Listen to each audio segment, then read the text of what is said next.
When one person in a group, family, or otherwise becomes your enemy, the whole group becomes tainted. Who is your enemy is the Most High's enemy. I don't think we like to think that happens. If you have someone that became a betrayer in your family, you want to think that you can still go into your family and have a full-on relationship.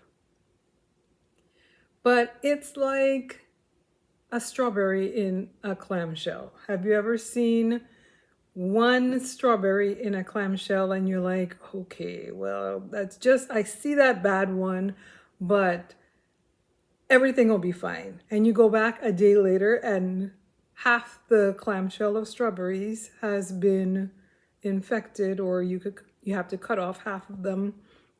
Or I used to do daycare. I used to do nursery at churches, and I used to also be a nanny. So you would have one crying baby and the rest of the babies are fine. And then all of a sudden, all the babies are screaming to the top of their lungs. There's a quote that says, one bad apple spoils the whole lot or the whole bushel.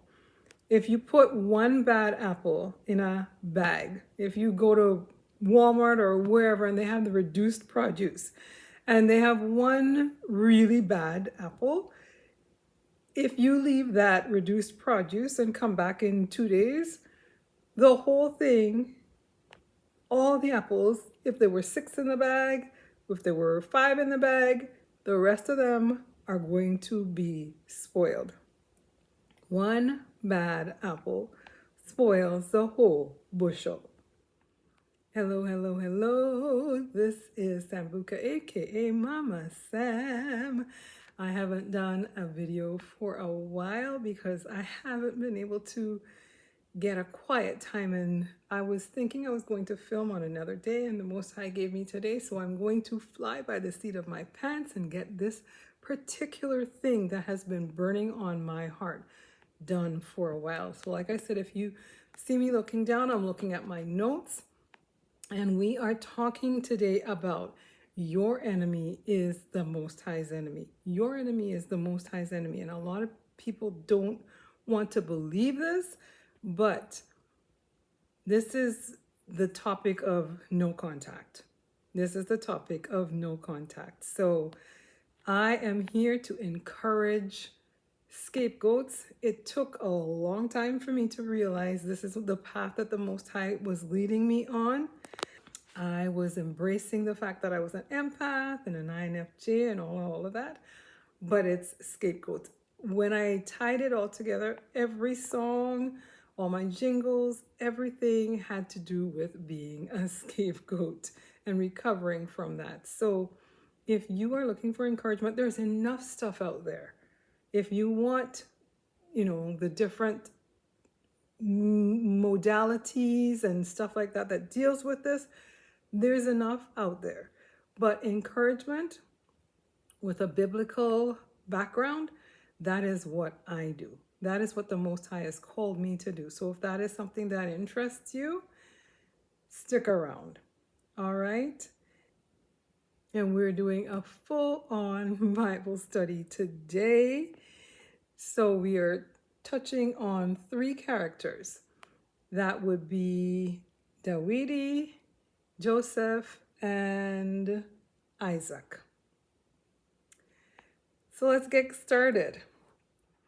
And like I said, I was musing on this for a few weeks, and then videos came in my feed all about that specific thing. Your enemies are the Most High's enemies. So let's go on to Isaac first. Now he is the son of Baba Abraham, and he's carrying on his father's legacy. He is living in an area, but those Philistines are also living nearby. And Isaac and his crew were, of course, just going about living their lives, and his crew would dig ditches. Now, in Africa, I've seen boreholes being done, and it takes a long time for a borehole to be done with a machine. So I don't know, I said ditches, but I meant wells. I don't know if you understand the amount of time it would have taken, and they would have probably had to have ropes and all kinds of crazy systems to get these wells dug. So they would dig the wells, and the Philistines would come and stop it up. They would dig wells, and the Philistines would come and stop it up. I would be slightly annoyed, but Isaac was just like, I'm just going to go and dig another one. I'm just going to go and dig another one. And finally, he dug one, and they didn't stop it up. And he called that name, I'm going to put the name right here, and where it's found in Genesis. So the whole idea is that Isaac had a path that the Most High wanted him to lead. And he was living out his life, like I said, and the Philistines had other plans. What I want you to understand as I'm going through this is when people come and they stop your plan, when they stop what the Most High wanted to do in your life. Isaac wanted to just live peaceably. They are the Most High's enemies because they've become your enemy. I want this to sink in really deeply as you think about your family. So the first story is Isaac, like I said. David. David was to be anointed king. Saul came to anoint him as king, and this is found in Samuel. I'll put it right here. And when Samuel came to Jesse's house, David's father, he said, the Most High sent me here to anoint one of your sons as a king. Now, Saul was reigning. Saul was reigning in Israel at this time. And he had fallen out of favor with the Most High. So Samuel the prophet came to anoint the new king while Saul is still reigning. The Most High is funny. Jesse says, okay, here are my sons. And Samuel looks at all these tall guys, and none of them fit the bill. None of them were what the Most High said, this is the person I'm looking for. And Jesse is like, what do you mean? These are my best sons. Samuel's like, the Most High has not chosen any of these guys. Do you have other children? And Jesse's like, well, there's this one that's in the field. What? This is his father. This is his father. He's like, there's yet one in the field. I want you to understand at that point in time that though David had not been anointed king as yet, his father already, with the mental way he was thinking, had already been on the path of stopping Davidi's destiny. But the Most High had other plans. So when David came, Jesse is like, yeah, it's my youngest, and he's a shepherd, and ting, ting, ting. And Samuel's like, this is the one. This is the one. The most unlikely is the one. The one that they rejected. That's what David put in his scriptures. He was talking about himself. I am the stone that the builders rejected, right? Nobody thought of me. And he became the chief cornerstone. He became the king of Israel. And the Most High said that his seed would reign forever. So, his father was his first stumbling block. Now, David killed Goliath, and then he ended up in Saul's castle, his palace, soothing him and all of that. And then the Most High put a tormenting spirit inside of Saul. The Most High had left Saul. The Most High his spirit was gone from Saul. And what Saul did for the rest of his life was chase David. So imagine the Most High was like, I'm done with you. Imagine being let go from a position and you saying, yeah, but I don't think you could find somebody else to replace me because I am this and this and this, and staying in your job. I think that might be why there are the security guards that come as soon as they fire you, because of a Saul, right? People saying, I am not leaving. You're going to have to drag me out of here. And Saul spent decades chasing David. So eventually Saul nixed his own self. And I'll put the story right down here where you could find it.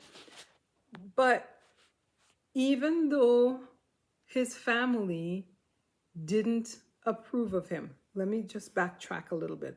Even though David's family didn't approve of him, once Saul started chasing David, guess who came and started staying with David? The same people who, when he was going to kill Goliath, his brothers were like, why are you here? We know that you are up to no good and ting, ting, ting. If that's not gang stalking, I don't know what is. David was obviously a scapegoat. He was obviously a scapegoat. He out in a field and everybody else is being chosen. He is definitely a scapegoat. And then, of course, after Saul started chasing him, definitely a scapegoat. Right? So he's anointed king and he's running around as if he's a criminal. Saul was definitely not part of David's, let's just say, he was there to hinder David from carrying out the plan for the Most High. Now, the Most High was also building David's character. So that's what happens when these people come around. The Most High builds your character from these people pulling you down, saying all these different things, as with David being chased, keeping your cool. All of these things helps build your character. However, they are not acting to help elevate you. They are your enemies. So they are the Most High's enemies as well. Now, there's a second story with Dawidi that a lot of people don't think about, and that is his son Absalom. Now, Absalom is an interesting character. I'll put that story down here as well. He is David's son. And this is after David became king. I'm jumping ahead a little bit. He was gorgeous, they said. And he had locks that were heavy. They had to be cut every year. Now, Absalom got it in his head that I think I want to be king. His father is reigning, and he gets it in his head that he thinks he wants to be king. So he decides to go to the city gate. Those from Trinidad, listen to that. There's a place in Trinidad called City Gate. He goes to the city gate and he starts, as we would say, chatting up the people as they come in. So as the people come to the city gate, he says, oh, ting, ting, ting. And the people started listening to Absalom. He started getting the ear of the people. And Dawidi is reigning. His father is reigning. Someone came and told David what was going on. And he now has to, quote unquote, depose his own son. And Absalom is now running for his life because what good can come out of this situation? You are the son of the king. You have not been named the new ruler, and you want to depose your father, quote unquote. So as he's being chased, his hair gets stuck in a tree, but he's riding a horse and the horse keeps going. And that's the end of him. Again, an enemy of you, someone who is trying to take you off the path that the Most High has for you, is an enemy of the Most High. David ends up reigning for, I don't remember how many years, I'll put that right here. But he had so many people in his path trying to take him down, trying to take him away from the destiny that the Most High had for him, and that is to be the ruler of Israel. And can you imagine if they had been successful? We wouldn't have the Psalms, which are the best thing for a scapegoat, let me just add, because he was a scapegoat. He knew what it was like.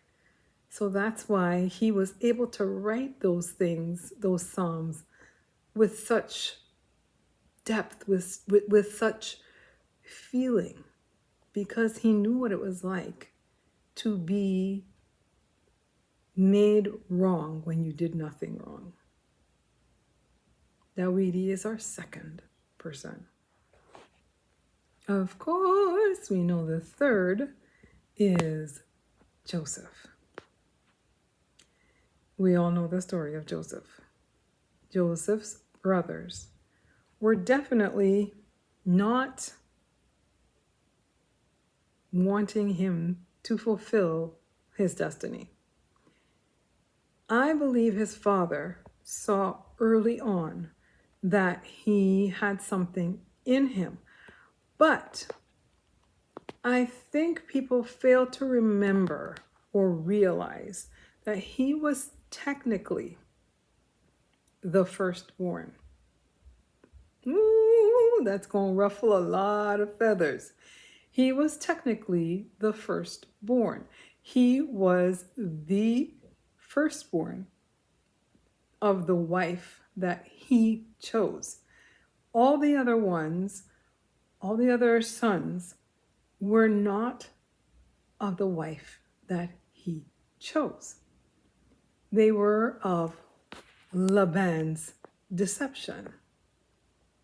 They were all of Laban's deception. And that is the reason why Joseph, was made or was elevated.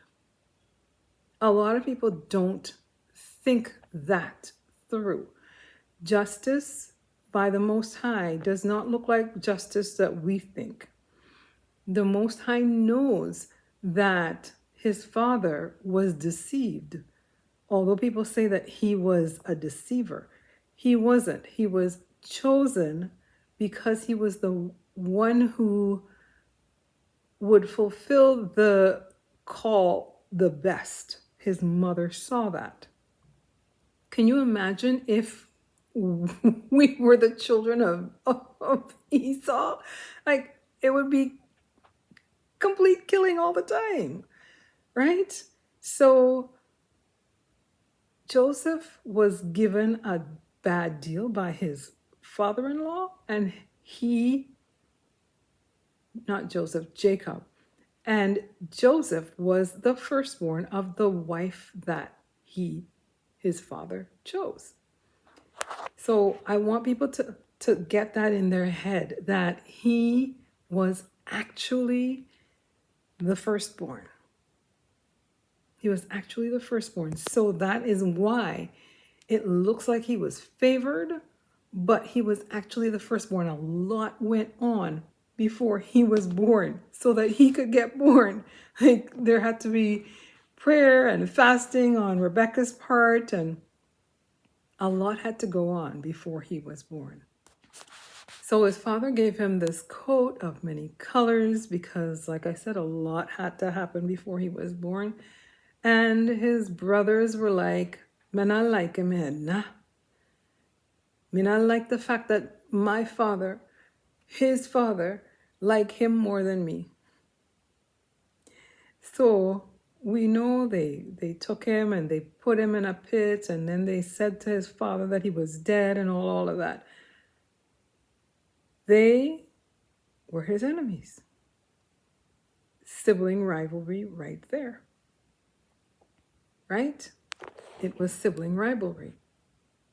They didn't want his destiny to be fulfilled, so they sold him as a slave. His brothers. They were the Most High's enemies because there was a call on Joseph's life. Joseph gets sent into Egypt. We know his whole thing with Potiphar's wife. She was his enemy. So she was also the Most High's enemy. He gets sent to prison and he's there for years and all of that. And then, of course, we know he interprets a dream, and it's in Genesis. I'll put it right there. And then Pharaoh sends for him, and he now tells Pharaoh what his dream is all about. Pharaoh now rewards him by making him the second in command in Egypt. He had a dream that this was what was going to happen. His brothers tried to stop his destiny. His boss, his wife, tried to stop his destiny. Even, let's just say, the baker or whichever one, who was supposed to go up and tell that he was down there, was also part of stopping his destiny. These are all people who were enemies of the Most High. Now, here's another angle I want you to think about. The brothers of Joseph sold him into slavery. The Most High did not forget that that's what they did. I would bank on the fact that the famine in the land was because of what they did to their brother. I believe the famine in the land was because of what they did to their brother. And people don't see the magnitude of what they've done to people, and it could cause a whole environmental catastrophe. So now there's a famine in the land. The Most High took away their bread so that they would come crawling to their brother. The Most High destined for him to be great in the first place. He used the brothers as a stepping stone, but that didn't take away from the fact that they were the Most High's enemies because of what they tried to do to Joseph. I'm saying this knowing full well that they became the 12 tribes, but they tried to prevent one person from thriving. And the Most High doesn't go for that. He doesn't go for that. There will be punishment for those who try to stop people's destinies, especially if the Most High has a mark on their life. These brothers ended up coming to Joseph for food. See the irony? He gave them the food. He told them who he was. Now, what I want you to understand, he gave them land to live. He said, over there, Goshen's there. And he stayed in the castle. Let that sink in. He gave them land to live, and he stayed in the castle. He didn't stop being the ruler of Egypt because they came. They had to watch him lead every day. Let that sink in.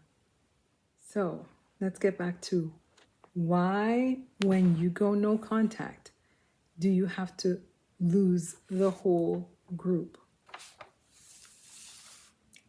It's because of what I said before. Look at Joseph's brothers, for instance. All of them ganged up for one person. That's 10 against 1, because Benjamin was still young. 10 against 1. They were tainted. Potiphar and his wife. Potiphar had to side with his wife. 2 against 1.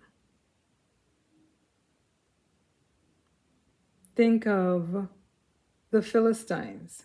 They ganged up on Isaac. I don't know however many and won.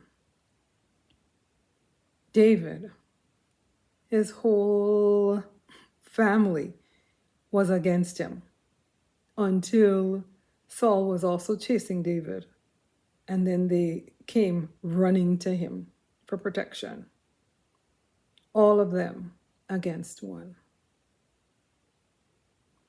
When your family, one person in your family, has decided that they no longer want to see you thrive, trust and believe talk has already happened behind the scenes for them to look like the good one. And before you even realize it, when you go and you speak to cousin so-and-so, they've already talked to cousin so-and-so. When you come and you think, okay, I will go and talk to my sibling, the sibling has already been infiltrated. When you think you have children that are on your side, they've already been talking to your children behind the scenes without you even knowing. When you have had enough of one specific person, they have all been tainted already. Somehow. They've already spoken about you together. They may not like each other. They may not even stand each other. But together, they are a force to be reckoned with. But they are your enemies. And they are your enemies. Because they do not want you to go forward. If you wanted to go to med school, for instance, they would, if it's your parent, they will find a way of stopping you. They will find a way of making it difficult so that you can't get in. They will make noise when it's time for you to study. If it's a sibling, they will do things to undermine your day. They will do things to make sure that you do not progress, because sometimes it's jealousy. Most of the time it's jealousy. They have a spirit that will not allow them to let you move forward. Sometimes this spirit has seen you from small. They have seen the light inside of you, and there's no way they want that light to shine because there's darkness inside of them. They are your enemy. And if they are your enemy, they are an enemy of the Most High. We don't want to think about this. We don't want to believe that when we leave one person, we have to leave the whole bunch. It's a hard decision. It's a hard thing. But trust and believe that when Samuel came to anoint Dawidi, that wasn't the first time that they had shunned him. Trust and believe that Joseph being thrown in the pit, that wasn't the first time that happened. Trust and believe, we see the Isaac situation. It happened over and over and over again. When it comes time for a person to decide that they are going no contact, it's not because they woke up that morning and it's like, yeah, you know what? I think I'm just going to walk away from my whole family. It's because things have happened over and over and over again. And they're now at the point where it's like, it's either my peace or my sanity. And staying in a situation similar to that, I now understand why people go crazy. I now understand fully why some people go crazy. A friend of the Most High is a friend of yours. But those that have come in your path to try and stop your destiny, to derail you, to make it difficult for you, to badmouth you, to do all manner of evil against you, and you have been patient throughout the whole thing. Sometimes they take you out of character, which is something they're sent to do. But you have survived year after year after year of this nonsense. And you have chosen peace. The Most High will come and show his justice in the situation. The Most High said, I'll put the scripture here, vengeance is mine, I will repay. But a lot of people don't remember or know the last part of that. For in due time their foot will slip. They will slip up. They're not going to be hidden forever.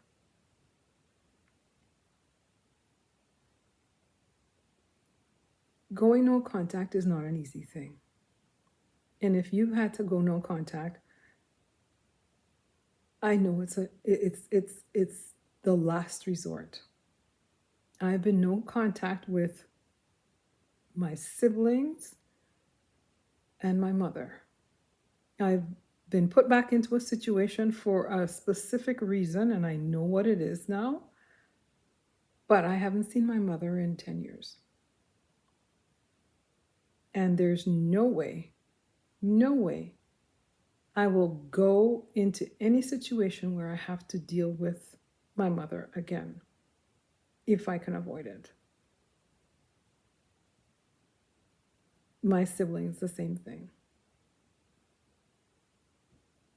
When one is tainted, they are all tainted. And I made the mistake years ago. I asked a preacher about going no contact with my family for the sake of my children. And he said to keep an eye on the situation. My children are adults now. Ask me who my children are living with now. So guess who is the bad one in their eyes, even though they grew with me? An enemy of yours is an enemy of the Most High.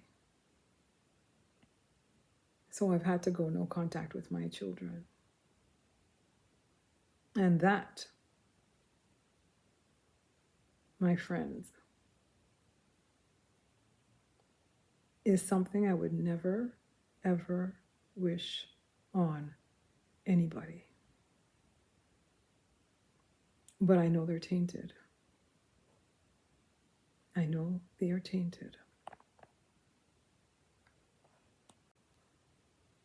This was a long episode.